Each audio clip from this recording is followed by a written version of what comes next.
सभी पत्रकार साथियों का। और मैं देख रहा हूं कि कुछ ऐसे दोस्त भी हैं जगह की कमी के चलते कमरे में आ नहीं पाए हैं, लेकिन सुन रहे हैं बाहर खिड़कियों से। मैं आप सबका स्वागत करता हूं और मंच पर उपस्थित एआईसीसी ऑर्गेनाइजेशन के जनरल सेक्रेटरी वेणु जी, जनरल सेक्रेटरी सुरजेवाला जी, एससी डिपार्टमेंट के चेयरमैन नितिन राउत जी, बिहार के प्रभारी भक्त चरण दास जी, बिहार के अध्यक्ष मदन मोहन झा जी और कांग्रेस पार्टी के ट्रेजरर पवन बंसल जी, हमारे युवा साथी और गुजरात कांग्रेस के वर्किंग प्रेसिडेंट भाई हार्दिक पटेल जी, और हमारे आंदोलन में कदम से कदम मिलाकर हर घड़ी हमारा साथ देने वाले हमारे साथी बडगाम से निर्दलीय विधायक साथी जिग्नेश मेवानी जी, मैं आप सबका आभार व्यक्त करता हूं। और मैं अपने पत्रकार साथियों से कुछ चीज़ों को लेकर मुखातिब हूं। उससे पहले आज ये एक ऐतिहासिक दिन है। आज शहीद आज़म भगत सिंह की जयंती है। लोग शहीद होते हैं, भगत सिंह शहीद आज़म हैं।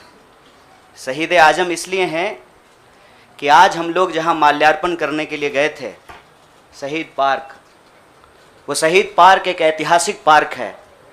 वो हिस्सा है फिरोज शाह कोटला फोर्ट का, जहां पर चंद्रशेखर आज़ाद जी की अध्यक्षता में हिंदुस्तान रिपब्लिकन आर्मी की गुप्त मीटिंग हो रही थी।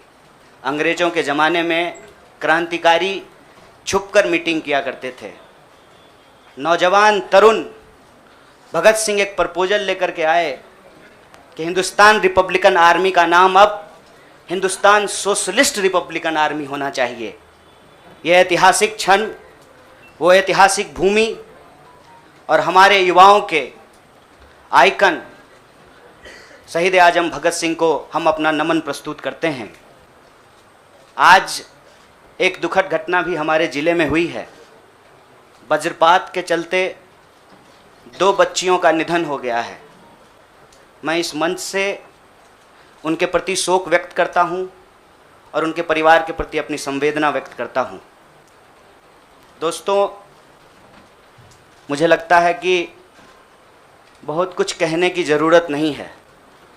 आजकल सूचना क्रांति के इस दौर में हमसे ज़्यादा मालूम हमारे पत्रकार साथियों को होता है।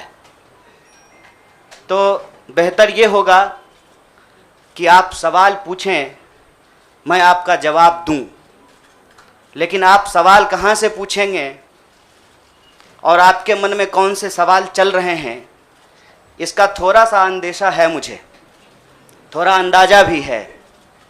सबसे पहले मैं आपको बधाई देना चाहता हूं कि आपने पत्रकारिता की उस मिसाल को जिंदा रखा है कि कम से कम विपक्ष से तो सवाल करते हैं ना, ताकि इस देश को याद रहे कि पत्रकारों का काम है सवाल पूछना। तो मैं आपके हर सवाल का जवाब दूंगा। जितना सवाल आप पूछना चाहते हैं पूछिएगा, बारी बारी से पूछिएगा, सारे सवालों का जवाब दूंगा। बस एक सवाल का जवाब जो मुझे लगता है कि आप सबके मन में होगा कि आप कांग्रेस पार्टी क्यों ज्वाइन किए हैं, उस सवाल का जवाब दे करके मैं हमारे जो अध्यक्ष हैं उनकी तरफ मुखातिब होऊंगा, माइक उनको समर्पित करूंगा। मैं कांग्रेस पार्टी इसलिए ज्वाइन कर रहा हूं कि मुझे ये महसूस होता है कि इस देश में कुछ लोग, वो सिर्फ लोग नहीं हैं, वो एक सोच है। वो इस देश की सत्ता पे ना सिर्फ काबिज हुए हैं, इस देश की चिंतन परंपरा, संस्कृति, इसका मूल्य, इसका इतिहास, इसका वर्तमान और इसका भविष्य खराब करने की कोशिश कर रहे हैं। वो जो सोच है, उस सोच के बारे में आप अपने आप समझ जाएंगे, क्योंकि कहीं मैंने पढ़ा था कि आप अपने दुश्मन का चुनाव कीजिए, अपने विपक्ष का चुनाव कीजिए, दोस्त अपने आप बन जाएंगे। तो हमने ये चुनाव किया है। हम इस देश की सबसे पुरानी पार्टी, सबसे लोकतांत्रिक पार्टी, मैं जोर दे करके बोल रहा हूं लोकतांत्रिक पार्टी, ताकि आप लोग परिवारवाद पे सवाल जरूर कीजिएगा। लोकतांत्रिक पार्टी में हम इसलिए शामिल होना चाहते हैं कि हमको लगता है, और सिर्फ हमको नहीं लगता है, इस देश के लाखों करोड़ों नौजवानों को ये लगने लगा है कि अगर कांग्रेस नहीं बचा तो देश नहीं बचेगा। और ये बात मैं आपको स्पष्ट कर देता हूं, देश में प्रधानमंत्री अब भी हैं, देश में प्रधानमंत्री इससे पहले भी थे, देश में आगे भी प्रधानमंत्री होते रहेंगे। लेकिन आज जब हम लोग श्री राहुल गांधी जी के उपस्थिति में फॉर्मली कांग्रेस पार्टी का फॉर्म भर रहे थे, तो साथी जिग्नेश ने संविधान की कॉपी दी और हमने उनको भगत सिंह, गांधी और अंबेडकर की तस्वीर प्रस्तुत किया, क्योंकि हमारा यह मानना है कि आज इस देश को भगत सिंह की वीरता की जरूरत है, भगत सिंह के साहस की जरूरत है। आज इस देश को अंबेडकर की समानता की जरूरत है, और आज इस देश को गांधी की एकता की जरूरत है। गांधी जब कहते हैं रघुपति राघव राजा राम, पतित पावन सीताराम, ईश्वर अल्लाह तेरो नाम, सबको सन्मति दे भगवान, ये गांधी की एकता है। जब अंबेडकर कहते हैं कि किसी भी समाज का मूल्यांकन वहां महिलाओं की क्या स्थिति है इस बात से होगा, तब वो समानता की वकालत कर रहे होते हैं। मैं नहीं मानता हूं कि डॉक्टर बाबा साहब भीमराव अंबेडकर किसी एक समुदाय के नेता थे।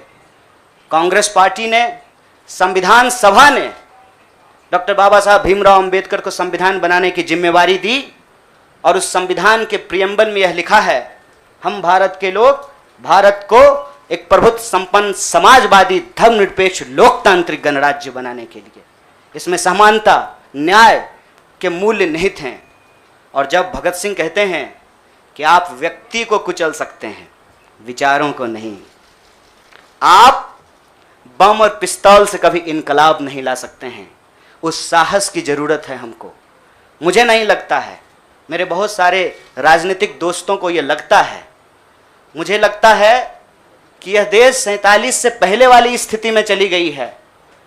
लेकिन जिनको लड़ना है उनके पॉलिटिकल इमेजिनेशन में आज भी हर कोई अपना अपना शोरूम बचाने के चक्कर में है। रे भाई, मॉल में आग लग गया है, दुकान बचाओगे? बस्ती में जब आग लग जाती है ना, बेडरूम की चिंता नहीं करनी चाहिए। आज हम इस मुहाने पे खड़े हैं कि इस देश के भीतर भारतीय होने की जो पहचान है, जिसमें बुद्ध निहित हैं, जिसमें कबीर निहित हैं, जिसमें नानक निहित हैं, जिसमें हर बार हर दौर में सत्ता से सवाल पूछने का साहस होता है, उस भारतीय चिंतन परंपरा को बचाने की जरूरत है। इसीलिए हम कांग्रेस पार्टी में शामिल हुए हैं कि कांग्रेस पार्टी वो पार्टी है जो गांधी की विरासत को लेकर के आगे चलेगा। कांग्रेस पार्टी वो पार्टी है जो सरोजनी नायडू के विचारों को लेकर के चलेगा। कांग्रेस पार्टी वो पार्टी है जो अंबेडकर, नेहरू, अशफाक उल्लाह खान, शहीद आजम भगत सिंह और मौलाना अबुल कलाम आज़ाद के रास्तों पे चलेगा। हम जब भी समानता और बराबरी की बात करते हैं, यह कुछ व्यक्तियों तक सीमित नहीं है, यह भारतीय होने का इतिहास है। और इस भारतीय होने के इतिहास को अपने आप में यदि कोई समेटे हुए है तो देश की सबसे पुरानी पार्टी है। और जो लोग कह रहे हैं विपक्ष कमज़ोर हो गया है, यह सिर्फ विपक्ष के लिए चिंता की बात नहीं है। यह मैं नहीं कह रहा हूँ, कोई शास्त्र, कोई किताब उठा करके देख लीजिए। जब विपक्ष कमज़ोर हो जाता है, सत्ता तानाशाही रुख अख्तियार कर लेती है। इसीलिए देश की सबसे बड़ी विपक्षी पार्टी, मैं कोई गुनागणित नहीं कर रहा हूँ, लेकिन मुझे यह बात सीधे तौर पे समझ में आ रही है कि देश के लोकसभा में 545 सीट हैं, 200 लगभग सीट ऐसे हैं जहां भाजपा के सामने कांग्रेस के अलावे कोई विकल्प नहीं है। मैं ये नहीं कह रहा हूं कि मेरी जिम्मेवारी सिर्फ एक पार्टी के लिए है, लेकिन जो पार्टी सबसे बड़ी पार्टी है, सबसे बड़ी विपक्षी पार्टी है, उस पार्टी को अगर नहीं बचाया गया, अगर बड़े जहाज को नहीं बचाया गया, छोटी छोटी कश्तियां भी नहीं बचेगी। इसीलिए, और मैं जब यहाँ बैठा हुआ हूँ, मेरे इतिहास को, मेरे वर्तमान को लोग देख रहे हैं। बहुत सारे सवाल हैं, वो आएंगे, उनका जवाब मैं दूंगा। लेकिन यह जो ऐतिहासिक जिम्मेवारी है, उस जिम्मेवारी से मैं अपना मुंह नहीं मोड़ सकता हूँ। मैं जहाँ पैदा हुआ, जिस पार्टी में पला बढ़ा, उसके प्रति मैं आभार व्यक्त करता हूँ। उसने मुझे सिखाया, पढ़ाया, लड़ने का जज्बा दिया है। लेकिन उस पार्टी के साथ साथ मैं उन लाखों करोड़ों लोगों को भी धन्यवाद देना चाहता हूँ जो किसी पार्टी से जुड़े हुए नहीं थे। अपने स्कूल के व्हाट्सएप ग्रुप में जब हम लोगों के ऊपर अनावश्यक आरोप मढ़े जाते हैं तो अपने दोस्तों से लड़ रहे थे, अपने घरों में डिनर टेबल पर लड़ रहे थे। लोगों की दोस्तियां टूट गई हम लोगों के आंदोलन के समर्थन में, और मैं मजाक नहीं कर रहा हूं, लोगों के डिवोर्स तक हो गए। ये जो देश में एक वैचारिक संघर्ष छिड़ा है, उस वैचारिक संघर्ष को कांग्रेस पार्टी ही नेतृत्व दे सकती है, यह हमारा भरोसा है। और मैं ये उम्मीद करता हूँ कि हमारे देश के जो लाखों करोड़ों नौजवान आपके माध्यम से सुन रहे हैं, उनसे भी मैं आग्रह कहता हूँ, दीवार पर बैठकर टुकुर टुकुर मुंह ताकने का वक्त नहीं है। ये अर्जेंसी का टाइम है, और इस अर्जेंसी के टाइम पे दीवार पे बैठ करके दायां जाएं कि बायां जाएं, ये मत सोचिए। जब आप जंग में होते हैं तो आपके पास जो अवेलेबल चीज़ें होती हैं, आप उससे मुकाबला करने की कोशिश करते हैं।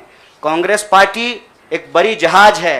अगर कांग्रेस पार्टी बचेगी तो हमारा मानना है इस देश के लाखों करोड़ों नौजवानों की आकांक्षाएं बचेंगी, गांधी की मीमांसा बचेगी, भगत सिंह के सपनों का भारत बचेगा, और डॉक्टर बाबा साहब भीमराव अंबेडकर की समानता का भारत का निर्माण संभव हो पाएगा। इसी आशा और उम्मीद के साथ मैं इस पार्टी से जुड़ा हूं, और मुझे पूरा भरोसा है कि कांग्रेस पार्टी जो अपने आप को एक लोकतांत्रिक पार्टी कहती है, आज़ादी के साथ, अपनी पूरी मुखरता के साथ सत्ता से सवाल पूछना और लोगों के हक के लिए लड़ना भिड़ना संघर्ष करने में हमारे साथी रहेंगे, हमारे सहयोगी रहेंगे। और ये परिवार संघ परिवार नहीं, वो क्या परिवार जो परिवार छोड़कर परिवार बनाना पड़े, वो परिवार जो आपको परिवार छोड़ने के लिए नहीं कहता है, कहता है कि अपने परिवार में रहिए।